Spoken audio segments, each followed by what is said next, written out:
Welcome to Co-Conspired Conversations with Maisha T, a podcast curated with fellow co-conspirators to end throwaway culture, dismantle the black-white binary, and dissect issues related to race, privilege, and oppression.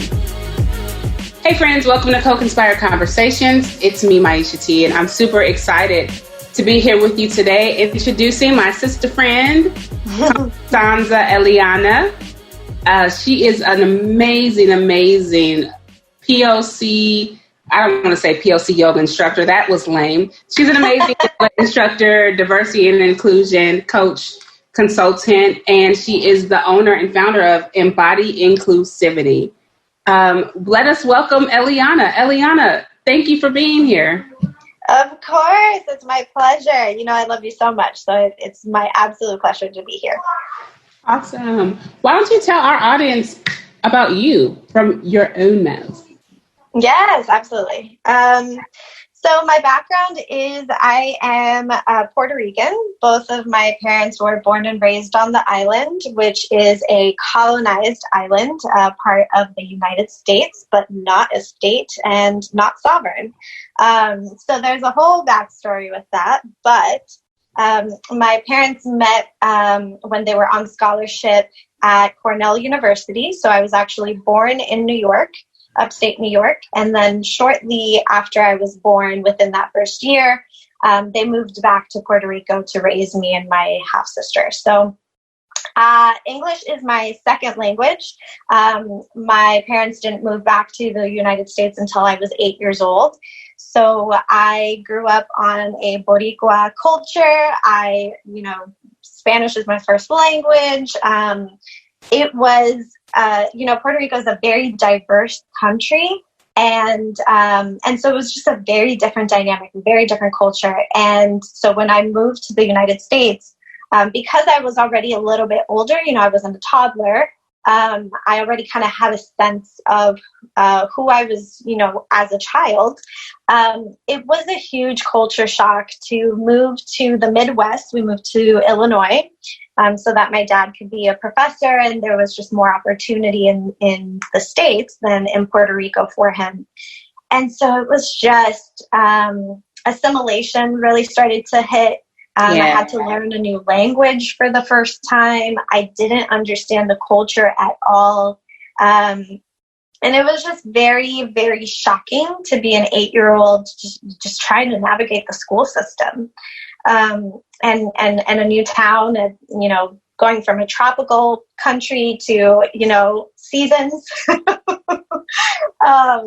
It was rough. But, as a child, you just kind of survive, you figure it out. And for me, I was getting a lot of messages from, society and from culture that, speaking Spanish was a bad thing. And I had to speak really well and eloquent English, which is the reason I don't have an accent today and the reason I sound the way that I do. And it taught me that my skin was too dark and my hair was too curly and my culture was too loud. And so I wish that I could say that as a child I was very proud of who I was, but I assimilated. I did what I had to do to survive so that I wouldn't get bullied at school and so that I could fit in. So that's kind of the backstory that led me to, trying to move in the world as best as I could. But I really think that experience really built my character, but it also built this resilience in me to try and reclaim. So, jump to now where I'm doing a lot with social justice, activism, anti-racism, and I'm in the wellness industry, specifically yoga. So I'm doing a lot of work to decolonize, and that really stems from the experience of having to assimilate to a culture that I didn't quite understand and didn't want me as part of their culture. The process of reclamation for me is super, super important. So the work that I do now is to really decolonize wellness. And, I bring in decolonization theory into my work. I bring in anti-racism and social justice into my work. I do that through courses and trainings and all types of things. But all that to say is I've really stepped into a space where I'm very comfortable with reclaiming what was lost and what was taken away from me, and also what unpacking all the assimilation that I fell into. So that's a little bit of the backstory. Wow, that is so amazing. Thank you for sharing that. Holy smokes. I did not know all that. Yeah. Wow. So you talk a little bit, you just said something about reclaiming, right? And reclaiming, who you are. And is that kind of what called you into your work? Well, I think that's a result of my work. Okay.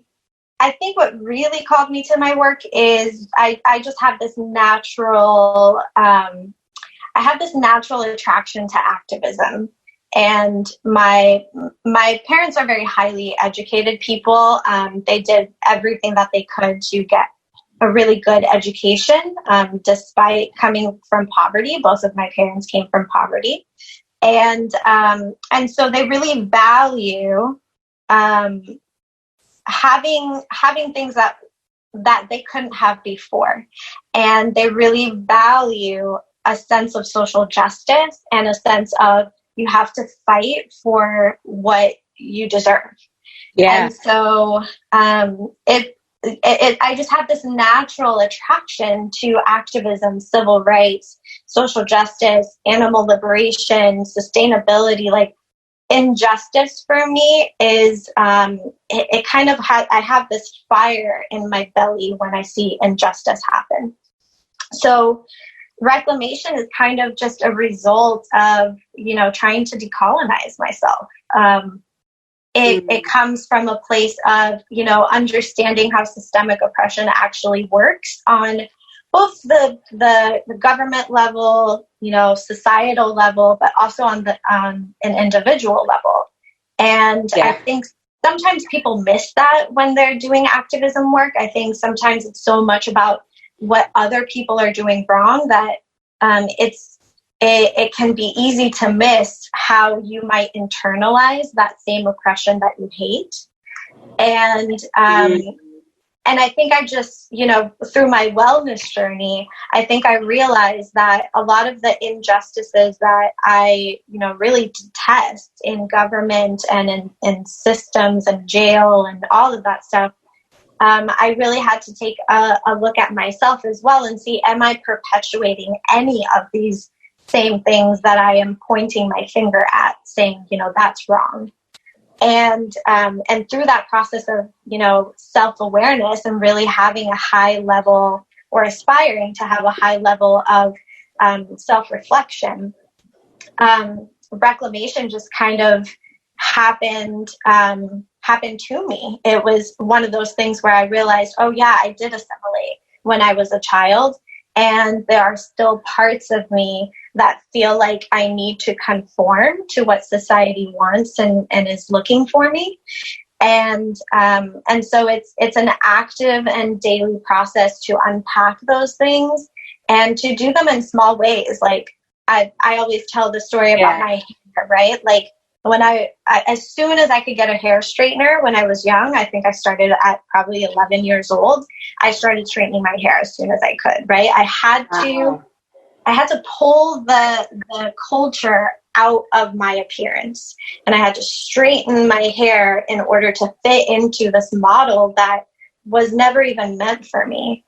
And I really hated I hated my hair because, every time I would be in hot, humid weather, it would start to, curl up and kink up. And it was like, oh my God, this is the worst thing ever. I couldn't get in water. And it was like, I hate my hair so much because it wasn't the popular thing. It wasn't the beautiful thing. And I learned that was a learned behavior. But when I started to really decolonize, and really start to unpack what decolonization meant, I realized I also have to do that within myself. And so I stopped straightening my hair a couple years ago, and I'm still on a journey to figure out how to style it. Right. Because it's a whole different thing, and I was never taught how to style curly hair. So, you know, it's nice though, because it's almost like a coming back to something that was mine, that was always waiting for me to come back to, and I just didn't even know it. So it's little things like that. It's little things like the hair. It's little things like, you know, not being afraid to go out into the sun because my skin is going to get darker naturally, or not being afraid to speak Spanish in public. That was a big one for a long time, where I felt like, no, I can't speak Spanish in public because I'll be persecuted. I'll be made fun of. White people will look at me. They'll, you know, call the cops or something. Like, it was just, you know, it's the little things sometimes that you don't realize are kind of slowly killing your soul and your spirit. Yeah. So reclamation is just one of those things that it's like, it's a necessary process. Yeah. So then what actually called you into, like, what was your call, like, to become a yoga instructor? Or what was your call to even bringing in, like, anti-racist practices into your yoga practice? Yeah, I think it was just an inherent understanding that when I step into a yoga space, I am walking into a space that is unsafe for me. And I say that because when I started practicing, I actually started at home. I practiced online because that was what was affordable. And when I decided to start to step into the studio space, I was still living in the Midwest at the time. This was 11 years ago now. And I walked into a studio space and I looked around and there was nobody that looked like me. And that was really shocking, but I loved the practice so much that I just kind of did what I had always done when I was young. I just did what I needed to survive. So, you know, I bought all the, you know, clothes that I needed to buy to look the part, you know, and try to fit in as best as I could and be super nice. You know, the code switching would start to happen and be a different person when I walked into the studio. But because I love the practice so much, but I didn't realize that that was a toxic space to be in. It wasn't a sacred space. You know, they always like to say, this is a sacred space, and it's not. You know, it's not for everybody, especially when it's exclusive, it's not accessible, it's it's very white dominant. That's inherently unsafe for people of color who have been persecuted for being brown and black. So I just kind of started to see all of these different threads, and a couple years into my teaching career, I experienced a lot of racism. I experienced a lot of prejudice. I wasn't getting nearly as many opportunities as my white peers who had same level of experience, same level of training. They were getting all the jobs, and I was, you know, in the corner, you know, bawling on the phone, asking, you know, my friends, why aren't the opportunities coming to me? And it was hard. It was a really rough first, I want to say, 3 years of teaching. And then I realized, you know, society is never going to accept me in the way that I and my people will accept me. And therefore, I need to be the one to create the space. I don't need to continue to assimilate, to conform into what they want me to be. Absolutely. So a couple years into my teaching practice, I just started renting space and teaching my own classes. Couple years after that, I started teaching on YouTube and putting classes up on YouTube. And then a few years after that, I decided I needed to take a break from teaching altogether. I was just kind of sick of the industry. And I took a year-long break. I moved to Los Angeles from Berkeley and Oakland, California, which I know that's where you're at. And I took that year to really reflect on, what do I want my legacy to be as a teacher?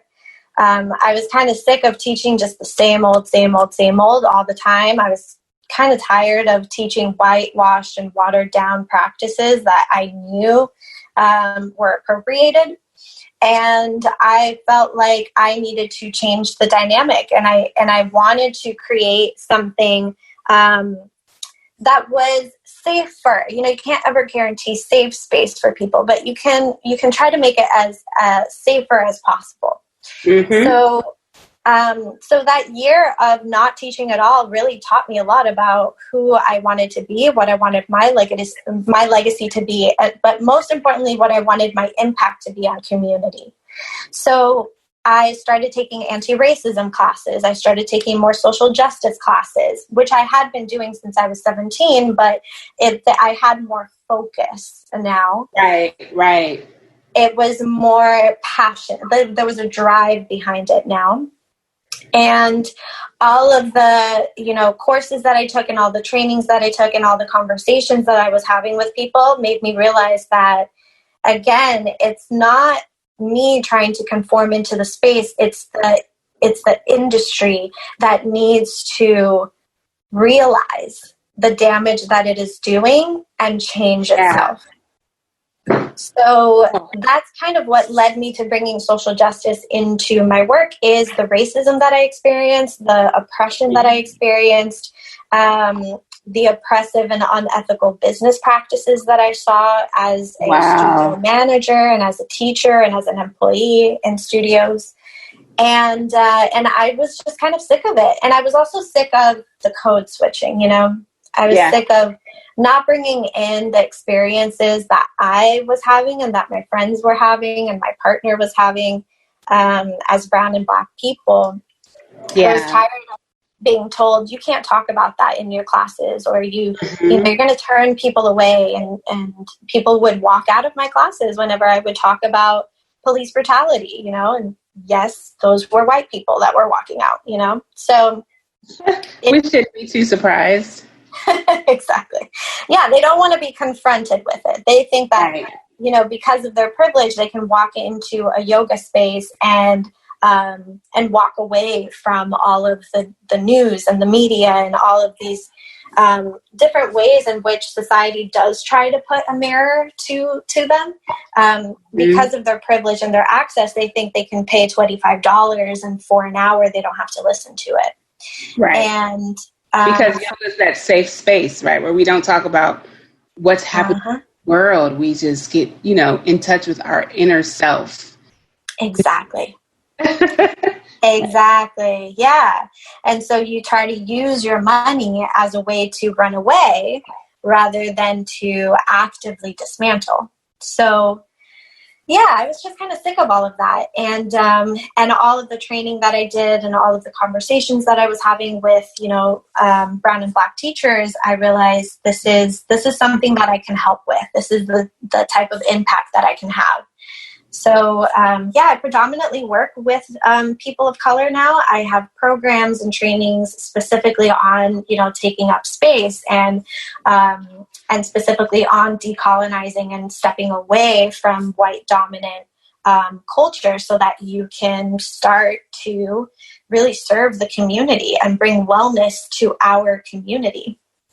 But of course, I also have other programs as well outside of that. But that's really the legacy that I want to have as a teacher, to make sure that I let people know that social justice is not something to run away from. It's something to incorporate as a core value of your ethical standards and of what you're teaching. Awesome. Oh, so good. So I was just, I'm curious as to why is the work that you're doing in the world so important right now, right? We're in COVID-19. We got racial disparities. According to the death rates of COVID, we are seeing white supremacy in real time. Black and brown lives are being taken at the same rates as they're taken every spring into the summer. So why is your work, super important right now? Yeah, I would hope that it's important just because of the situation that we're in. it's important to bring to light all of these issues that most people try to run away from.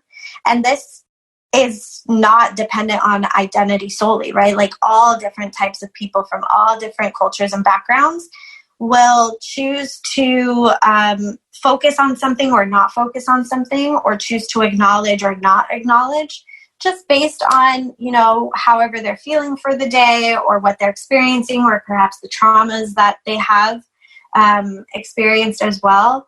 And then also because of privilege. So there are many factors as to why someone wouldn't want to be engaged in the conversation, or wouldn't want to be an activist, quote unquote, because it takes a lot of energy, right? Like it takes a lot of emotional time, emotional labor. It takes a lot of planning. It takes a lot of being, of centering these issues, which sometimes you just don't want to do. And so I understand the mentality of it. However, in my experience, you're never going to have the type of money that it would ever take, or the type of busyness that it would ever take for racism not to catch up to you. Exactly. And so you're gonna have to deal with it at some point, and that goes for all identities. Yep. So it's just not possible for us to ignore these issues anymore. And what we're seeing systemically in a government level, in career level, right, in jobs, in the workplace, corporate level, studio level, wellness level, all of these are symptoms of what we've been trying to ignore and actively not dismantling and actively dismissing and bypassing. So the moment that we choose and decide that this is something that we are no longer okay with, that's when we can start to have deeper conversations. That's when the dismantling can actually happen. And that's when the disparities will start to crumble. So, you know, everything that we see in the world is just a reflection of what we've chosen not to actively look at. And that's not just, you know, yogic philosophy. That is just life lessons, right? Like everything that you try to ignore, it always comes back. It's back even stronger. Yeah. Wow. Oh, girl, you are so amazing. Just the it's just like, why not? Why not now? How can co-conspirators, Eliana, in your opinion, what are some ways they can lay down their power and support and center the work of Black, Brown, Indigenous, and Asian Pacific Islander, Southeast Asian folks? Trying to be inclusive because, you know, want to make sure that I'm trying to, you know, give name to all cultures, Black, Brown. What can co-conspirators do to lay down their power and center our voices? So much. Oh my God. Where to start? Give me two. Where to start? How about two? Two. We'll start with two. That's good. I think the biggest thing that comes to mind, and a lot of us in the anti-racism and social justice space talk about this, is not centering yourself. But I think that can be really confusing for people who are brand new to the work. And sometimes they make the assumption perhaps that not centering myself means I need to take a step back altogether and not take action. And that's not what it is at all. Not centering yourself means you're just not taking up space where you don't need to be taking up space, right?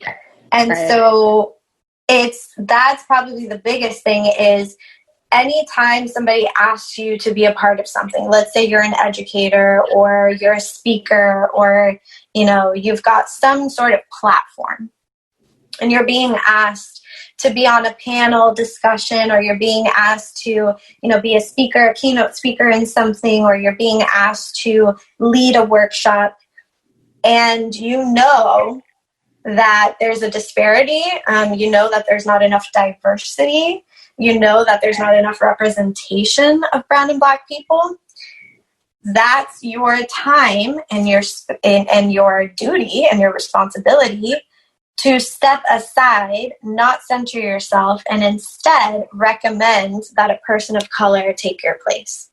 Right. And that is really scary for white dominant culture, especially people who have not unpacked their privilege and their identity, because they think, oh, well, that means you want me to not have a job, or you want me to not pay my bills. And that's not what I'm saying at all. But that's what whiteness tells you is what I'm saying. Exactly. And so that's the job of whiteness. Exactly. Is to censor itself. Always reinforce, and censor itself. Mm-hmm. So that's the biggest thing that you can do. It's going to be at first the most uncomfortable thing that you will do. Mm-hmm. But you'll figure it out, right? Like there's other spaces where you are more than welcome to take up space, right? But there are a lot of disparities. We still have a lot of marginalization happening. We still have underrepresentation of people of color, even though people of color in this country, the United States specifically, are the majority now.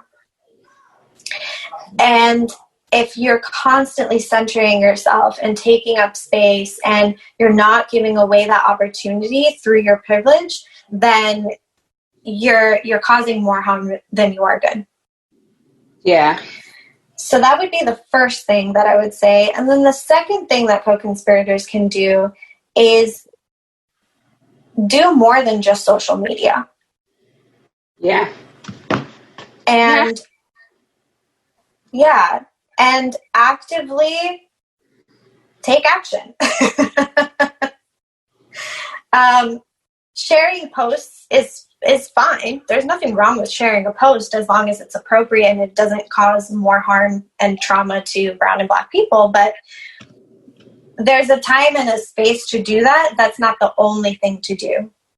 Right. And I think too many people stop there. It's, I'm just going to share this post and I'm just going to tell people about this. And then it just stops there, right? Like that's my good deed for the day. Mm-hmm. And there's so much more that you can do. There's so much more to do. And it is not solely the job of brown and black people to dismantle systemic oppression. It is the responsibility and the absolute duty of the people who perpetuate it to dismantle it. So if all you're doing is sharing a social media post, well, you're really doing the bare minimum. And so those are the two things that I would definitely say is to be a co-conspirator means that you're active in the work. You're not just talking about the work.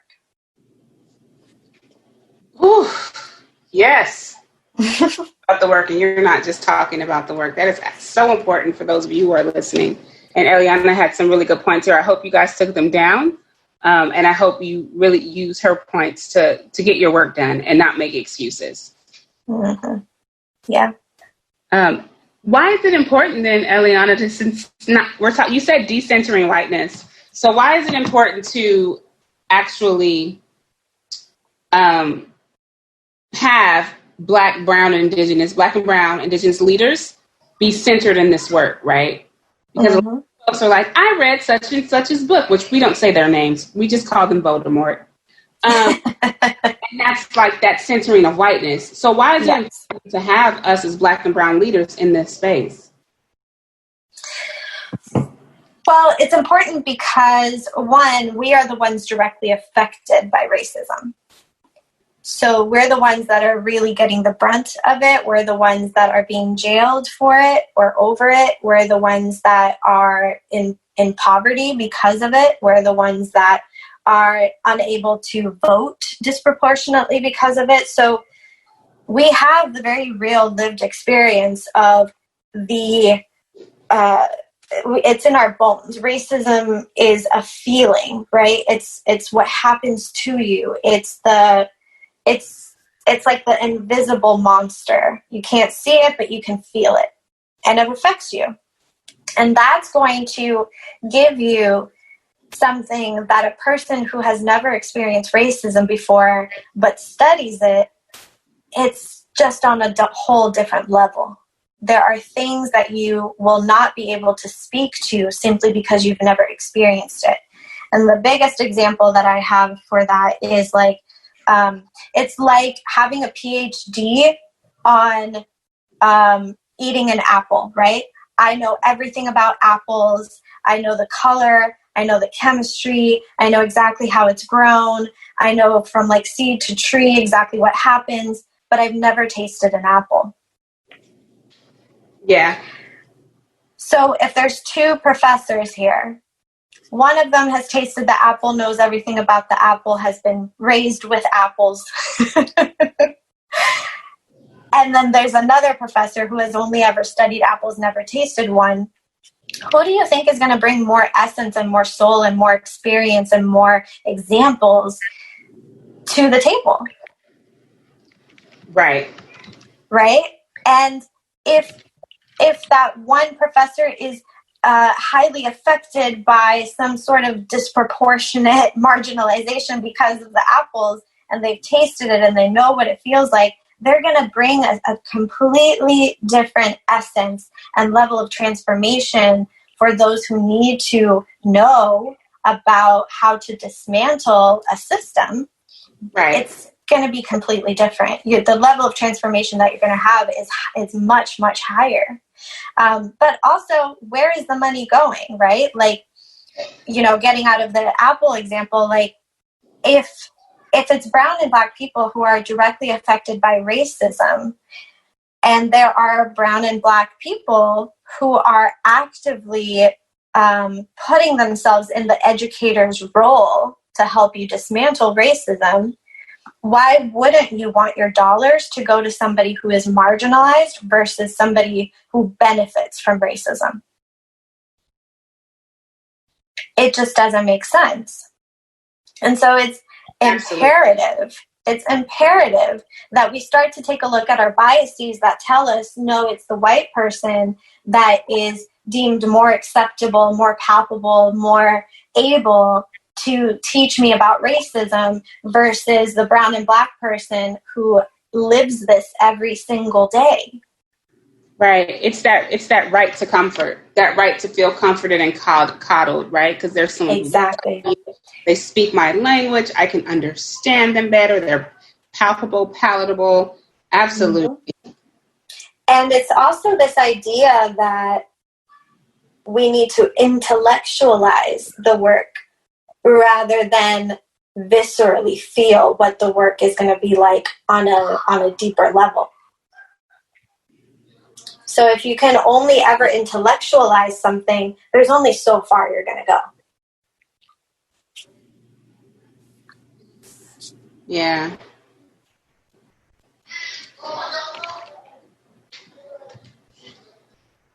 That is, and I'm back. Sorry, I thought I was on mute. I'm glad that can be edited. Yep. If you want to do this intellectually, you're just learning frameworks and words for the sake of having a conversation. Like that's what a lot of folks like to do, is they like to just be able to have the conversation and make it sound like they're anti-racist. Exactly. Into the work of being an anti-racist. And so we are getting ready to come to a close of this episode because you gave so much value. This was like a free masterclass, y'all. I want to ask one question before I let you kind of give your, like, where can folks find you? What does it mean when you hear me say, Eliana, live into the work? What does it mean to you? The first thing that comes to mind is make this a lifestyle. So don't just consume it in bits and pieces. Don't just say, oh yeah, that makes a lot of sense, and then go about your business. It's how can you make this a lifestyle? How can you actively dismantle in all sorts of ways? And, we're talking about racism here, but there are many other things that racism also perpetuates, like patriarchy. So exactly. If you're living into the work, then you're going to take a look at racism and then see the dynamics of intersectionality and then see the dynamics of patriarchy. And then you're going to see those patriarchal dynamics even in your own home, if you allow yourself to. And then what is that going to lead to? That's going to lead to you actively dismantling misogyny in your home. It's going to actively help you dismantle and see all of the different ways in which we can start to really put a mirror to all of these notions that we have about women, or the people from the LGBTQ community, trans lives, like there are so many different ways that we can allow the work to seep into our lives, so that we're not just saying, oh yeah, racism is bad and I need to do something about it, and then go home and perpetuate patriarchy, or go home and perpetuate misogyny or transphobia. Yeah. You're not going to do that if you're actually living the work. Absolutely. Thank you, friend. That was great. Yeah. And so for those who are listening, where can they hang out with you? Where can they find you on the internet streets? Yeah, so Instagram is where I do most of my daily education. So you can find me on Instagram, 2 different accounts. My Embody Inclusivity account, just at Embody Inclusivity, and my personal account at Eliana.Chinea. And you can also find me on my website, embodyinclusivity.com. And you can also find me with Maisha when we do our workshops.